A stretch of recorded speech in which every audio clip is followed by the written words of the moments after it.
नमस्कार, मैं हूं नेहा शुक्ला। हरियाणा में बीते साल ने जाते जाते प्रदेश की भाजपा और जननायक जनता पार्टी यानी जजपा गठबंधन सरकार को करारा झटका दिया है। हाल ही में आए नगर निगम चुनाव के सत्ता में रहने के बावजूद 7 निकायों में से केवल 2 पर ही कमल का फूल खिल पाया। कृषि कानूनों के खिलाफ चल रहे आंदोलन के बीच ये नतीजे भाजपा के लिए चेताने वाले हैं। वहीं कांग्रेस की गुटबाजी का असर भी देखा गया, जहां पर सिर्फ एक निकाय में ही कांग्रेस जीत हासिल कर पाई। हरियाणा में बीते साल ने एक और कड़वी सच्चाई सामने लाई कि प्रदेश में बेरोजगारी दर देश में सबसे टॉप पर है। यहां पर यह दर 33.5% के हिसाब से है। उप मुख्यमंत्री दुष्यंत चौटाला ने कहा था कि प्रदेश में ग्रामीण इलाकों के युवाओं को रोजगार गारंटी के अवसर प्रदान करने के लिए 1000 करोड़ रुपए खर्च किए गए हैं। बावजूद इसके बेरोजगारी की समस्या सरकार के सामने बड़ी चुनौती बनकर खड़ी है।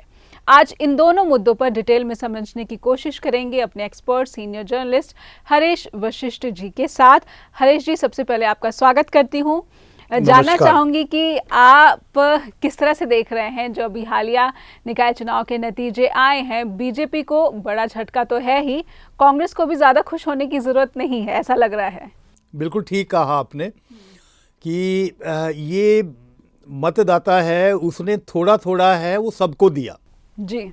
और ये जो एक बात बार बार कही जा रही है कि बीजेपी को बहुत बड़ा झटका है, तो उसमें मेरा मानना ये है कि ये बीजेपी से ज़्यादा बड़ा झटका जेजेपी के लिए है जी। और अगर इसको थोड़ा सा अगर चुनाव परिणामों को डिटेल में जाकर देखेंगे, थोड़ा सा माइक्रो लेवल पर जाकर देखेंगे तो वो दिखाई पड़ेगा बीजेपी की जो स्थिति है इतनी भी बुरी नहीं है कि जितनी कही जा रही है। मतलब तो पूरे देश में एक लगभग वो ऐसा एटमॉस्फेयर सा बना दिया गया कि बीजेपी बहुत बुरी स्थिति में, बीजेपी को करारा झटका है और आगे आने वाला समय है उसके लिए बीजेपी के लिए बहुत बुरे संकेत हैं। मतलब इसमें जो मुझे लगता है बीजेपी को झटका तो जरूर है, लेकिन ऐसा करारा झटका भी नहीं है कि इसको आप बिल्कुल एक तरफा जो चुनाव है उसके तौर पर है वो देखें। मतलब है वो अगर लेकिन जब अंबाला की बात करें, खुद वहां पर मुख्यमंत्री गए, वहां पर किसानों के साथ ऐसी बात हुई कि किसानों ने उनके काफिले को रोकने की कोशिश की, वहां पर उनकी गाड़ी पर डंडे बरसाए गए और उन किसानों के खिलाफ मुकदमा दर्ज किया गया। ये भी खबर आती रही कि जो आसपास के ग्रामीण इलाके हैं उसमें ज़्यादा मतदान हुआ ताकि बीजेपी के खिलाफ ये मतदान देखा जा रहा था। इस चीज़ को किस तरह से देख रहे हैं आप?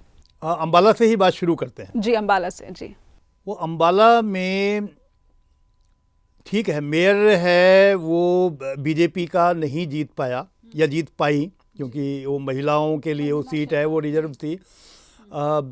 वहाँ पर जो ना कांग्रेस जीती ना बीजेपी जीती, बल्कि जो पूर्व मंत्री और अंबाला शहर से विधायक रहे विनोद शर्मा, वो बड़े इंडस्ट्रियलिस्ट हैं, वो शुगर मिल के मालिक हैं, शराब का उनका कारोबार है और बहुत तरह के होटल के उसमें कारोबार के अंदर हैं। और अगर वो मैं दर्शकों को ये थोड़ा याद दिलाना चाहूँगा कि जेसिका लाल मर्डर केस में जो मनु शर्मा जो अभी हाल ही में छूटे हैं, विनोद शर्मा उनके पिता हैं। तो मनु शर्मा की जो माता हैं शक्ति रानी शर्मा हैं, वो वहाँ से मेयर का चुनाव है वो जीती हैं। लेकिन उस निगम के अंदर सिंगल लार्जेस्ट पार्टी वो बीजेपी आई है। मतलब वो 20 में से जो 8 सीटें हैं वहाँ पर बीजेपी ने जीती हैं। मतलब और उसके बाद है जो विनोद शर्मा है, उनकी एक जो छोटी पार्टी है वो एचजेपी, उसको 7 सीटें मिली हैं। मतलब तो वहाँ जो सबसे बड़ी पार्टी के सबसे बड़े दल के रूप में है वो भाजपा उभरी। मेयर के चुनाव नहीं जीतने का कारण कुछ और भी हैं, वो मैं अभी थोड़ा डिटेल के अंदर है बात करूँगा। लेकिन एक और उसके अंदर बात है, वो जो किसान आंदोलन की जहाँ बात कही जा रही है कि वहाँ पे मुख्यमंत्री है, उनके काफिले के ऊपर किसानों ने डंडे भी बरसाए और जिस समय पोलिंग चल रही थी उस समय पोलिंग बूथ के बाहर भी किसानों की जो मुर्दाबाद है या जो नारेबाजी है वो चल रही थी, मतलब उसके बावजूद वहाँ का जो सबसे बड़ा ग्रामीण वार्ड है, वार्ड नंबर 20, उसमें बीजेपी उम्मीदवार है, वो जीत कर आए हैं। वो जीते तो 27 वोटों से है, लेकिन ऐसे माहौल में जहां किसानों ने मुख्यमंत्री का रास्ता रोक लिया, मुख्यमंत्री को रास्ता बदलने के लिए मजबूर किया, उनके काफिले पर डंडे बरसाए गए, उसके बावजूद है उस वार्ड से बीजेपी उम्मीदवार है वो जीते हैं। जहां तक मेयर की बात है, मतलब मैं एक बात वो कहना चाहूँगा कि ये पूरा का पूरा जो क्षेत्र है, वो चाहे अंबाला है या पंचकुला, 2 नगर निगम आते हैं और अंबाला लोकसभा क्षेत्र के अंदर ये दोनों क्षेत्र आते हैं। वहाँ से जो हरियाणा कांग्रेस की अध्यक्ष शैलजा हैं वो सांसद रही हैं और शैलजा का वो गढ़ है वो माना जाता रहा है। उसमें जो कांग्रेस की जो उम्मीदवार है वो पहले नहीं, दूसरे नहीं, तीसरे नहीं, चौथे स्थान पर हैं वो रही हैं, मतलब बहुत बुरी हार है, मतलब जी। और उसमें ये है भी कांग्रेस की जो गुटबाजी है वो भी दिखाई पड़ी कि उसमें हुड्डा है वो ना तो अंबाला में आए जो शैलजा के क्षेत्र में, ना ही पंचकुला के अंदर आए। मतलब वो हुड्डा से, हालांकि भूपेंद्र सिंह हुड्डा से पूछा गया कि आप अंबाला पंचकुला नहीं पहुंचे, तो उन्होंने बड़ा तपाक से जवाब दिया, मुझे कौन सा बुलाया गया था। मतलब हालांकि शैलजा कहती हैं भाई वो सर्कुलर है, वो सभी पार्टी नेताओं को भेजा गया, पर ऐसे में बीजेपी और कांग्रेस दोनों वहाँ पर वो हार गई। मतलब है अब वो जो जीती हैं वो विनोद शर्मा हैं, उनकी पत्नी है जी। एक तो ये है कि वो जो क्षेत्र है जहाँ से विनोद शर्मा विधायक रहे और हुड्डा सरकार के अंदर 2009 में मंत्री भी रहे, मतलब बाद में उन्होंने उसी अपने कार्यकाल में हुड्डा सरकार है उसको छोड़ भी दिया, मतलब जी।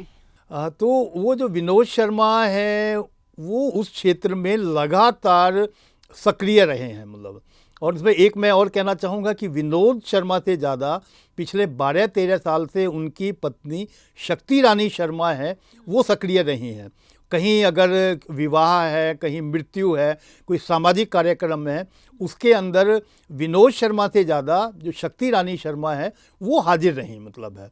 तो निश्चित तौर पर 12-13 साल से जब आप लोगों के संपर्क में हैं, एक सामाजिक संबंध स्थापित। हाँ, तो एक जिस तरह का आपने लोगों से संबंध बनाया है, मतलब है, तो उसका प्रतिफल है वो देखने को मिलेगा ही मिलेगा, मतलब है। और इसके साथ ही वो जो दूसरे स्थान पर है बीजेपी की वंदना शर्मा रही हैं, और वंदना वो और उनके पति संजय शर्मा दोनों ही पेशे से डॉक्टर हैं। और संजय शर्मा है बीजेपी के जो बड़े नेता हैं हरियाणा में, उनमें से रहे हैं, मतलब तो उन्होंने भी मेहनत की, लेकिन 12-13 साल से जो मेहनत की जा रही है और टिकट अगर 1 या 1.5 महीने पहले अनाउंस होता है, उसमें जो अंतर जो दिखाई पड़ेगा वो हमारे सबके सामने है, मतलब है। लेकिन उसके बावजूद बीजेपी है अंबाला के अंदर सबसे बड़ा दल है, वो बनकर जीता है। सोनीपत और धारूहेड़ा और उकलाना, रेवाड़ी, इन सब में जो जीत मिली है उम्मीदवारों को, इसकी जीत का क्या नतीजा आप देखते हैं? हाँ, मैं इसमें जो बात करूँगा सोनीपत की, क्योंकि वो नगर निगम है वो कांग्रेस ने जीती है, और उसकी वजह से जो वो कहा भी जा रहा है कि जो भूपेंद्र सिंह हुड्डा है और उनके पुत्र दीपेंद्र सिंह हुड्डा है, क्योंकि वो उनकी ही मेहनत का परिणाम है और उनका कद भी कांग्रेस में ऊंचा हुआ है। उसमें भी मैं यहाँ वो सारा का सारा किसान आंदोलन का जो फोकस है वो 2 बॉर्डर के ऊपर है, वो सबसे ज़्यादा है, वो सिंगू बॉर्डर और टिकरी बॉर्डर। और उसमें भी जो सिंगू जो बॉर्डर है वो सबसे ज़्यादा पूरे विश्व के अंदर है, वो छाया है। मतलब वो जो सिंगू बॉर्डर है वो सोनीपत ज़िले के अंदर पड़ता है, जो कि हुड्डा का प्रभाव क्षेत्र है। और उसमें भी सोनीपत ज़िले के जो किसान हैं, तो हरियाणा में एक परंपरा रही है भी घर में कोई आया है तो उसकी आवभगत है वो की जाती है जी। पंजाब के किसान जब धरना देने के लिए आए तो हरियाणा के किसानों ने अपने पलक पावड़े हैं वो उनके सम्मान में, उनके स्वागत में, उनकी सेवा में बिछा दिए। तो उसमें सबसे ज़्यादा अगर वहाँ पर एक्टिव हैं तो सोनीपत के किसान हैं, सिंगू बॉर्डर के ऊपर। और उस क्षेत्र के अंदर चुनाव था तो उसका असर है वो सबसे ज़्यादा है, वो वहाँ सोनीपत में दिखाई पड़ना चाहिए था। मतलब ये तो ठीक है कि जो मेयर का जो पद है वो कांग्रेस है वो ले गई, लेकिन वहाँ भी जो सबसे बड़ा जो दल है वो भाजपा है।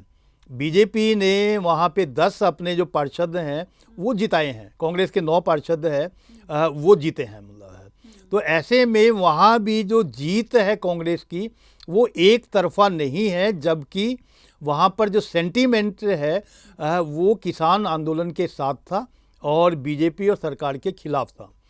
अब तो तीसरा जनता के इसमें मतदान का जो इशारा है वो ये दर्शाता है कि वो किसानों के आंदोलन के तो साथ हैं, लेकिन जब बात निकाय चुनाव की आती है तो वो भरोसा ज़्यादातर बीजेपी पर दर्शा रही है। नहीं, मुझे लगता है इसमें एक दूसरी बात है और वो है क्योंकि ये चुनाव है वो एक विधानसभा चुनाव से छोटा चुनाव है जी।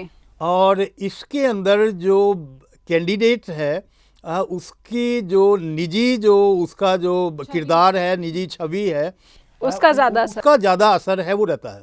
अब वहाँ पर भी सोनीपत में बीजेपी है, उसके ललित बत्रा है वो खड़े हुए, वो पंजाबी समुदाय है उससे आते हैं। मतलब है तो उसके मुकाबले में कांग्रेस ने भी एक पंजाबी समुदाय है उसके व्यक्ति को खड़ा किया ताकि पंजाबी समुदाय है पूरी तरह से एक तरफ है वो ना चला जाए, निखिल मदान, और वो कांग्रेस को अपनी उस स्ट्रेटजी का फायदा भी हुआ, फायदा मिला। तो ये जहाँ नेताओं के जो किरदार हैं, पार्टी की भी कुछ इमेज होगी, कुछ पब्लिक सेंटीमेंट होगा, उसके साथ साथ जो वहाँ उम्मीदवार है उसकी जो निजी छवि है वो भी इन चुनावों को बहुत अच्छी तरह से प्रभावित करती है। ये छवि की ही बात कर रहे हैं तो पंचकुला में भी जो जीते हैं मेयर पद पर बीजेपी के कुलभूषण गोयल, उनके बारे में भी यही कहा जा रहा है कि मेयर पद पर उनकी छवि की वजह से ज़्यादा जो जीत मिली है वो इसके पीछे कारण है। निश्चित तौर पर मतलब है क्योंकि कुलभूषण जो गोयल हैं वो बहुत मिलनसार हैं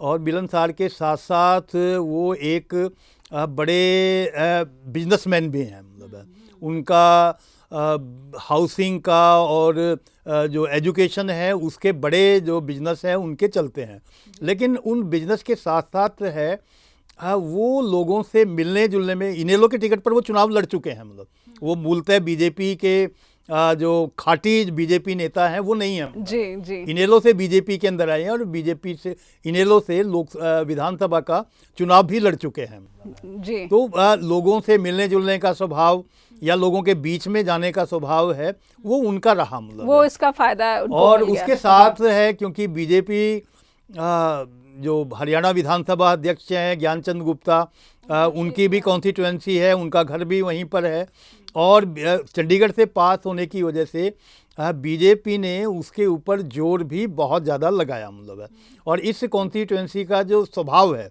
नाक का सवाल था बीजेपी, नाक का सवाल भी था और इस कॉन्स्टिट्यूएंसी का जो चरित्र है वो एक मेट्रोपॉलिटन जो करेक्टर है वो है, तो किसान आंदोलन का उस तरह का प्रभाव है वहाँ नहीं था जैसा कि सोनीपत के अंदर है, वो हमें दिखाई पड़ा जी। हाँ, इसके साथ मैं तीसरी जो एक चर्चा और करना चाहूँगा वो रेवाड़ी जी। रेवाड़ी को बीजेपी ने जीता। रेवाड़ी नगर परिषद है, नगर निगम नहीं है जी, नगर परिषद है। रेवाड़ी को बीजेपी ने जीता, उनकी पूनम यादव है वहाँ से नगर परिषद अध्यक्ष के तौर पर हैं, चुनी गई हैं। मतलब है वहाँ कांग्रेस की जो उम्मीदवार हैं वो तीसरे स्थान पर रही। मतलब है और वहाँ जो दक्षिण हरियाणा के जो बड़े नेता हैं कैप्टन अजय यादव, रेवाड़ी से वो 5 बार विधायक रह चुके हैं, कई बार मंत्री रह चुके हैं, वो उनके परिवार से वो आती हैं। मतलब है लेकिन वो भी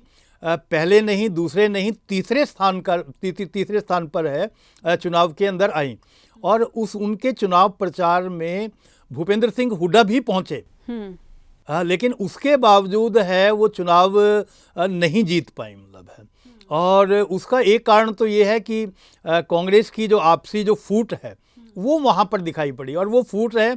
बाकी जगह भी, अम्बाला में भी, पंचकुला के अंदर भी दिखाई पड़ी है। वहाँ पर तो इन चुनाव में ऐसा लग रहा है कि चाहे वो कैप्टन यादव का गुट हो, चाहे शैलजा का गुट हो, इन सब पे भारी पड़ रहा है हुड्डा का गुट कांग्रेस के भीतर। नहीं, हुड्डा का जो गुट है वो ठीक है। वो पहले भी हम कई बार चर्चा कर चुके हैं कि जो पुराना रोहतक ज़िला है, जिसमें आज के पानीपत, सोनीपत, झज्जर और रोहतक ज़िले आते हैं, वो हुड्डा का प्रभाव क्षेत्र है।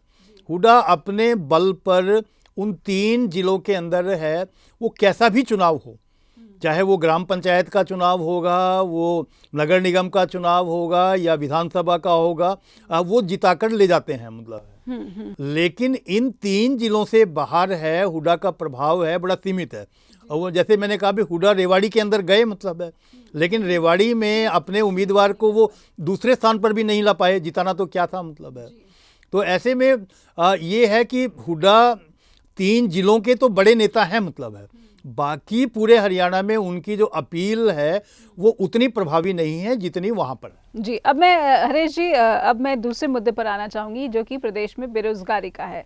सीएमआई की जो रिपोर्ट है वो बताती है कि अप्रैल से दिसंबर तक के बीच जो प्रदेश में बेरोजगारी की दर है वो 33.5% रही। तो ये कितना चिंता करने वाली बात है हरियाणा के युवाओं को, जो पहले से ही बेरोजगारी झेल रहे हैं, और अब ये आंकड़ा इस बात की और पुष्टि कर रहा है। देखिए, वो एक लॉकडाउन ने जो हरियाणा की इकॉनमी है उसको काफ़ी नुकसान है वो पहुंचाया, ये तो निर्विवाद है। पूरे देश की इकॉनमी को भी नुकसान पहुंचाया और उसके साथ साथ हरियाणा की जो इकॉनमी है उसको भी नुकसान पहुंचाया।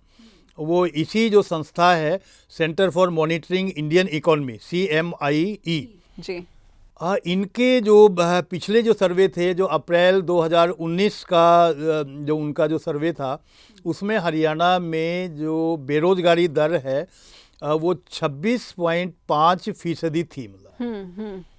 लेकिन वो दिसंबर तक आते आते, नहीं, अप्रैल 2020 तक आते आते वो बढ़कर 43.5% है वो हो गई।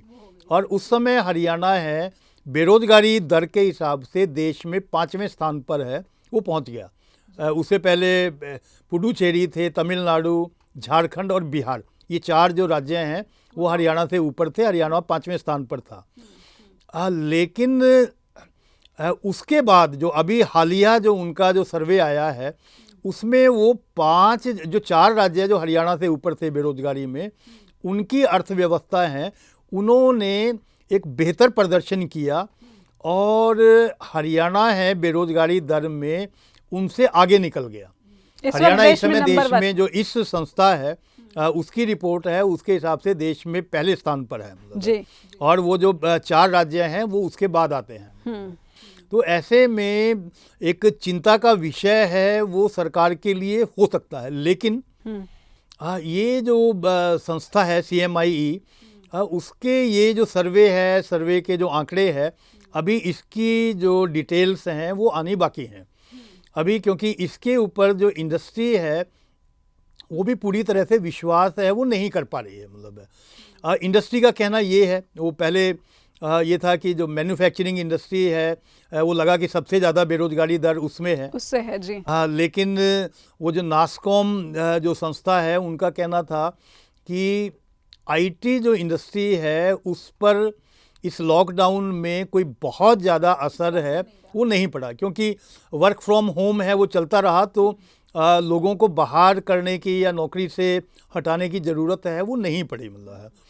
तो उन्हें लगा कि नास्कॉम की शायद मैन्युफैक्चरिंग इंडस्ट्री के अंदर है बेरोजगारी होगी जी। लेकिन मैन्युफैक्चरिंग इंडस्ट्री का कहना ये था कि लॉकडाउन में हमें थोड़ा नुकसान हुआ, लेकिन लॉकडाउन के बाद है अब हमने लोगों को हायर करना शुरू किया और अब तो स्थिति ये है भी कई जगह पे हमें वर्क फोर्स मिल भी नहीं रही है मतलब। हाँ, नहीं मिल रही है, क्योंकि जो दूसरे राज्यों से आए थे लोग वो अपने राज्य में वापस चले गए, या तो वो लौट रहे हैं या फिर अभी लौटना नहीं चाहते हैं। हाँ, और उसके साथ ये है भी वो कई बार ये होता है कि भी आप कोई जो अनस्किल्ड वर्कर है उसे किसी दूसरी इंडस्ट्री के अंदर अगर जॉब पहले मिल गया तो वो उसमें चला जाएगा, अपनी जो मूल इंडस्ट्री है उसमें वापस नहीं आएगा मतलब है। तो उसके बाद ये लगा कि शायद ये इस कहीं ये हरियाणा सरकार के उस फैसले का भी असर तो नहीं जिसमें कहा गया था कि अब जो इंडस्ट्री है उसको 75% जो है स्थानीय युवाओं को रोजगार की गारंटी देनी पड़ेगी। जो आरक्षण की बात हुई थी हरियाणा में 75% आरक्षण स्थानीय युवाओं को देने के लिए निजी रोजगार में भी, वो अभी उसका असर कितना पड़ा है ये तो अभी कोई ऐसी स्टडी नहीं हुई है और अभी सामने नहीं आया है। लेकिन इसका जो जब हम असर, मैन्युफैक्चरिंग की बात करते हैं, हाँ, मैन्युफैक्चरिंग इंडस्ट्री की, तो वो अभी तक उसकी जो रिपोर्ट है वो सामने कोई डिटेल रिपोर्ट नहीं आई है भी कितने लोगों को रोजगार मिला और उसमें स्थानीय कितने थे और बाहर के जो 25% आने थे वो उसमें से कितने आ पाए मतलब। लेकिन एक जो रिटेल इंडस्ट्री थी उसके ऊपर असर है वो काफ़ी ज़्यादा था, जहाँ छटनी सबसे ज़्यादा हुई जी। और जो रिटेल इंडस्ट्री के जो एक्सपर्ट्स हैं उनका कहना ये है कि पूरे देश के अंदर है लगभग 50 मिलियन 5 करोड़ लोग हैं रिटेल इंडस्ट्री के साथ है वो जुड़े हुए अंदर, और उसमें से 4 या 5% है वो जो एम्प्लॉयमेंट जो रेट है वो हरियाणा में था रिटेल इंडस्ट्री में जी। तो उनका कहना ये था भी लगभग 10 लाख के करीब लोग हैं, 8 से 10 लाख के बीच में हरियाणा में जो डायरेक्ट जो इसके साथ है वो जुड़े हुए थे।